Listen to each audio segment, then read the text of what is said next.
Hello, my name's Charles Parselle. Welcome to the Legal File. It's a very great pleasure for me today to welcome as my guest a most distinguished Los Angeles attorney, James DeSimone. Pleasure to see you again, Charles. How are you? It's nice to see you, James. Thanks for coming on the show. Appreciate it very much. So let's start. We won't start at birth, but let's start with who you are and how you got into this business. Sure. Well, it's almost from birth. I was born in Brooklyn, New York, and when I was in about first grade, we moved to New Jersey, and that was a big move. Moving from Brooklyn to New Jersey was like moving to the country, even though a lot of people don't think of New Jersey as the country. And my parents took me to a law office, and it was a beautiful little office in the middle of a small town, and I was very impressed with the hardwood floors and the attorney's demeanor, and he was very kind, and I saw what he did, and I said, did that lawyer just get paid to do what he just did? My parents said, yeah. I said, I can do that. And so from first grade on, I had in my mind that I wanted to be a lawyer, and in some ways dedicated myself to achieve that. How interesting. Did you go to law school back east? I didn't. I graduated from Johns Hopkins University in 1981, and then kind of had the travel bug and came across the country west and ended up at UCLA, where I graduated in 1985. You graduated from law school there? Yes, sir. Sat at the California bar? Absolutely, and wasn't quite sure what I wanted to do, and I'll tell you why. I mean, I went to law school because I thought it was a noble profession. I still think it's a noble profession, something where you can use the law not just to make money, but to benefit people. And those avenues were not so readily apparent. What you have in law school is a lot of corporate law firms interviewing students. You don't necessarily see the avenues that you could take the law and both make a living at it and benefit common people. So it took me a little while to find my niche in the law. So your niche to start off with was where? I worked for a downtown law firm, a small law firm, doing some white-collar criminal defense work, then ended up working for a number of different lawyers. But I really found my calling at a legal services agency at Westside Legal Services in Santa Monica, representing lower-income individuals and families for 3 years. I met some fabulous attorneys doing it who were volunteering there, and to help people. Was making about as much as my low-income clients during the period of time, and was fortunate enough to meet a gentleman by the name of Benjamin Schoenbrunn, who he and I became partners some years later in 1990, and we're still together now. Now, I've heard that you are perhaps the only firm that has a law practice right on the beach. Is that right? Well, it's right that we're on the beach. There's a couple of other law firms there, but we are fortunate enough to have this amazing conference room that overlooks the ocean there in Venice Beach. I mean, I know a lot of people have heard of Venice, and it's a place that has a very unique character in Southern California. So we practice a very interesting, vibrant areas of the law in a beautiful, vibrant place called Venice, California. What areas of the law do you practice in? Well, I'm a civil rights lawyer, and our firm is composed of civil rights and human rights lawyers. We do some international human rights work, and civil rights law is really an area where you're protecting the civil rights of individuals in court, such as someone has been discriminated against, someone's been injured by a product, someone's been injured by the police or a government entity. We protect people, and we come into court to vindicate their rights and do our best to accomplish that. Now, do all these people have to have enough money to pay you? No, not at all. And the beauty of what we call the contingency fee system is that it really enables your average individual who, let's face it, I've been a lawyer for 23 years now. $500, $600 an hour would be what I would be charging if I worked for one of those corporate law firms that I could have gotten a job with out of law school. Even more, sometimes $800 to $1,000 an hour. An average person can't afford that type of lawyer. What the contingency fee system does is it levels the playing field. It allows an ordinary person like you, like me, like our parents, our children, to obtain a lawyer in a situation where they need a lawyer to fight for their rights. Well, what is you say a contingency fee system, what does that actually mean? Well, it can mean a couple of things. I mean, lawsuits can be expensive to prosecute. Someone has to pay those costs. I mean, it could range anywhere from $5,000 to $150,000 that someone has to pay out of pocket in terms of court costs, hiring experts, paying deposition fees, and so on. There are times when the individual will contribute towards paying those costs. But in a situation where a person can't afford those costs, firms like mine are willing to risk in some ways, because you can lose these cases, and to invest our own money to prosecute those cases on behalf of those individuals. As a result, at the end of the case, we take a percentage. Anywhere from 33 to 40% is a normal contingency fee, and that both compensates us for the work that we do and also for the risk of the money that we're risking, as well as the fact that we may just be risking our time and not get anything at all, which you know, occurs rarely, but it does occur. So if you lose the case, the client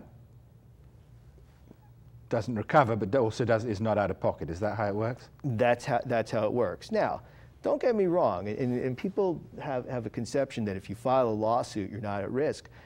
If someone takes a case to trial and loses a case, they get a monetary judgment against them. And oftentimes, what it means is the defendant in a case, even if it's the largest corporation in the world, can have a judgment against John Doe for X amount of money. So it's not as if undertaking a lawsuit is without any risks, even if you find an attorney like me or the other lawyers in my firm to take a case on a contingency fee. What we try to do is analyze cases carefully and make sure that we don't put our clients at risk. And if we're going to take a case to trial, it's a case that we believe in, it's a case that we think that we can win, and in the small number of cases we've lost, we have been able to protect our clients so they don't end up with that kind of judgment against them. Do you find that you have to reject many cases? 98% of people who write to us or call us are cases we don't take on. Simply because either we don't think the case is meritorious enough, or that the amount of work that we'd have to put in doesn't justify our involvement. And that doesn't mean that they don't necessarily that they don't have a case. And sometimes if we think that they have a case, but we're just not the right fit for them as a firm, we'll try to get them into good hands. Do you think if an attorney rejects a case, is that the end of the road for the client, or would that person have better luck, possibly elsewhere? I think a person should definitely, even if the first attorney rejects a case, to try several lawyers. Maybe that attorney doesn't practice that area of the law. Maybe they're very busy. But there are a lot of lawyers out there, and there's a lot of good, dedicated lawyers out there, and it makes sense to try to find another lawyer. If you go through several tries and you're finding lawyers that practice the area of the law that you're looking for, maybe it's just not a case that ought to be pursued. Now, I know you for a high-profile attorney. You've acquired that reputation along the road. Will you tell us about some of the high-profile cases you've handled? Or perhaps start at the beginning. How did you get this reputation in the first place? Well, it's funny. When I joined Ben Schoenbrunn, we were a small firm. It was he and I at this small office on Venice Beach. Basically a personal injury firm. I felt that Ben had great promise, and we really wanted to do something special in the law and make a difference. And we were dedicated to make a difference. And sometimes good fortune in terms of who contacts you is getting the right client. And I was sitting late in the office one evening, and a woman by the name of Penny Muck called the office, and she said, "I work for David Geffen Company Records. I work for the president." And I was sitting at my desk 2 days ago, and the president of the company came up, and he took out his penis, and he put it in my ear. And I was shocked, and she started to giggle a little bit. And my first reaction, Charles, was that, is this a joke? Is someone pranking us? Because this couldn't possibly happen. At that point, Nirvana had just come out. David Geffen is one of the most well-known record companies, and it just seemed that wouldn't happen in the workplace. It would be, that type of conduct just wouldn't occur. But it turned out to be true. We were able to prove that it was true, because he actually, if masturbated, and she had the evidence. He masturbated on a magazine and wasn't aware of DNA, wiped it clean, threw it into a garbage can, and she took it. We had it secured and tested, and the case resolved favorably. What that did for my firm was we litigated that case in a vigorous manner. They wanted to settle it early. We wanted to bring it to the public eye. We were on the front page of the Los Angeles Times. We were on the news show Prime Time. We took David Geffen's deposition personally. And really, we were up against Bert Fields, a well-known entertainment lawyer who claims never to have lost a case. And the reason why he can claim never to have lost a case is because he settles cases like the Muck versus Geffen Records case. Right. Now, there's also what are known as police abuse cases. Have you got into that field? Well, it was ironic. At the same time, a woman called us who was the sister of a client of mine at Westside Legal Services who came in because she had a hair burn from a perm at Vidal Sassoon, and Ben had picked up the client, and it was a case that was worth a few $1,000s, and I had litigated it through an arbitration.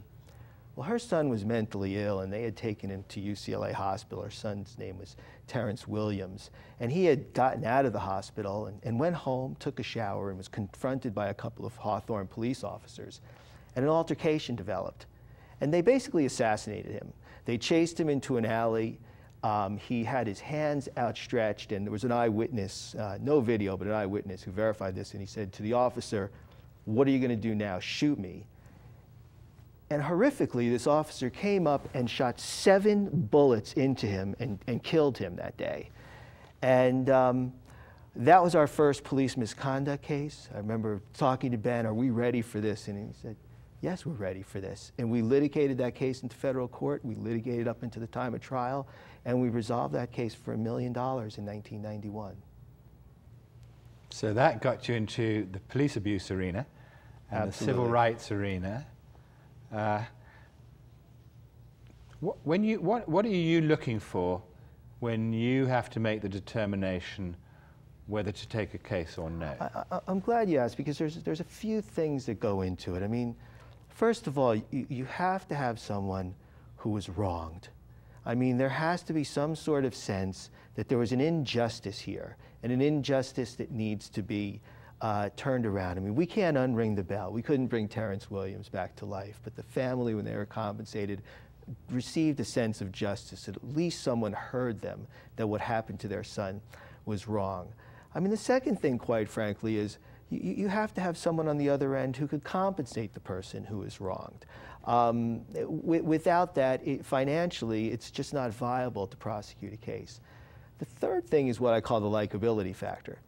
I mean, if a client is absolutely an unreasonable and unlikable person, I oftentimes want them to find another lawyer, because I'm a pretty liberal judge of character. You know, I'm here on Venice Beach. I'm friends with the tattoo artists, the people, you know, selling the items on the beach. I mean, I feel that I'm a man of the people and can relate to almost anyone on one level or another. So if I'm sitting across the table and I don't like this person, well, how am I going to come into court and have a jury of 12 people who, most of whom don't really want to be there, like my client? And oftentimes, juries are not going to compensate a person unless there's that likability factor. So there is that in play, that I want to have a rapport with the client and have someone who I feel is deserving of having us represent them and obtain justice on their behalf. You said that people, well, you were talking in particular about the Williams case, that clients really value obtaining that sense of justice. Now, then there's also the money. So how much is it the sense of justice, and how much is it the money, if you can disentangle them? Well, in our civil justice system, what really plays a role in it is our system is based on monetary compensation. We prosecute cases, but we prosecute cases in a civil arena. When we prosecute cases, we can't send someone to jail for their wrongdoing. That's up to a district attorney and a city attorney. They have the power of the state. We don't have the power of the state. But what we can do as civil attorneys is obtain monetary compensation. And oftentimes, by obtaining monetary compensation, you provide an incentive to police agencies, to companies, not to engage in that wrongdoing again. I mean, you hit them hard enough in their pocketbook, and they're going to change their policies.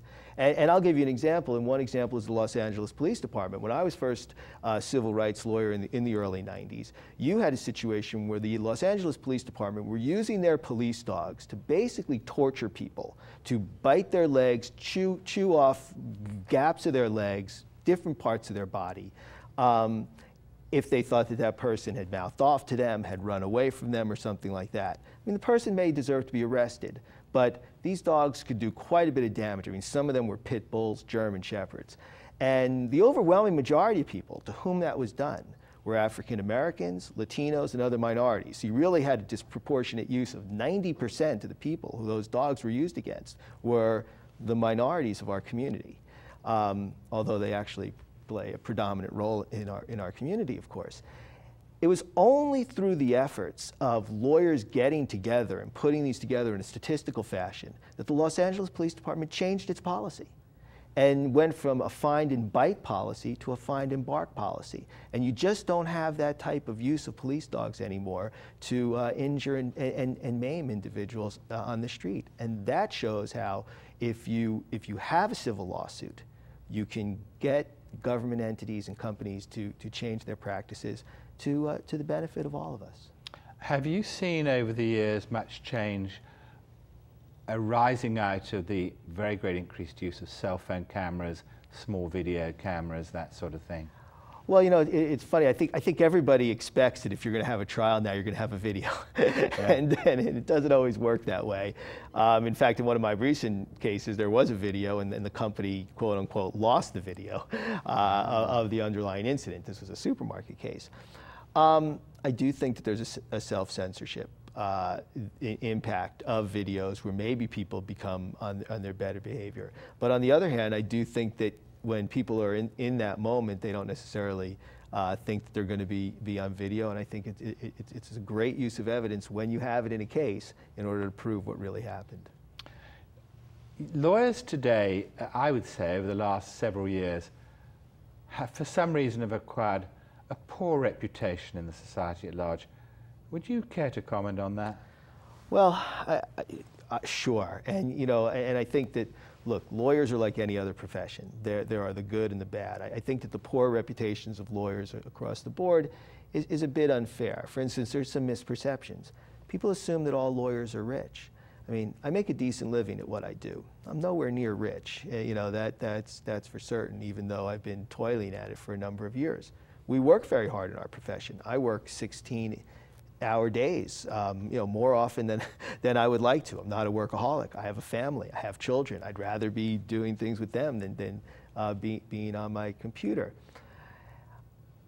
I think that it's unfair. It's sort of like the police. I mean, sometimes the police have bad reputation until you need them. You know, if somebody's robbing your house, you want police officers who come in, who are competent and professional. I sue the police, but I have a great deal of respect for police and have called them on occasion. Well, it's the same thing with lawyers. They have a bad reputation until you've been wronged. And once you're in a situation, if God forbid someone gets badly injured, gets their rights violated, finding a good, ethical, dedicated lawyer is paramount and very, very important. So I think that while our profession as a whole has a bad reputation, for some reason, and maybe that's a little overstated, but you know, we can all take a joke, and lawyer jokes are fine. I do think it's unfair because it's, you know, what is our country based on? Our country is based on the Constitution of the United States. We're civil rights lawyers. We uphold that Constitution. I mean, when you talk about what America is about, our system of justice is one of the most important elements of what makes America great. And as lawyers, we're just part of that system for the country that we all love. Now, if you're out there, you're a member of the public, use the expression, if you need a lawyer, you need a dedicated professional. A good lawyer. How is a member of the public going to find such an attorney? Well, you know, it's a wonderful time in some ways to live in because of the amount of information that one could access at one's fingertips. You know, there's the old saying, let your fingers do the walking through the yellow pages. Well, there you'd have a yellow page ad and you know, a two-dimensional object in terms of a lawyer's name and who to call. Well, now we have the internet.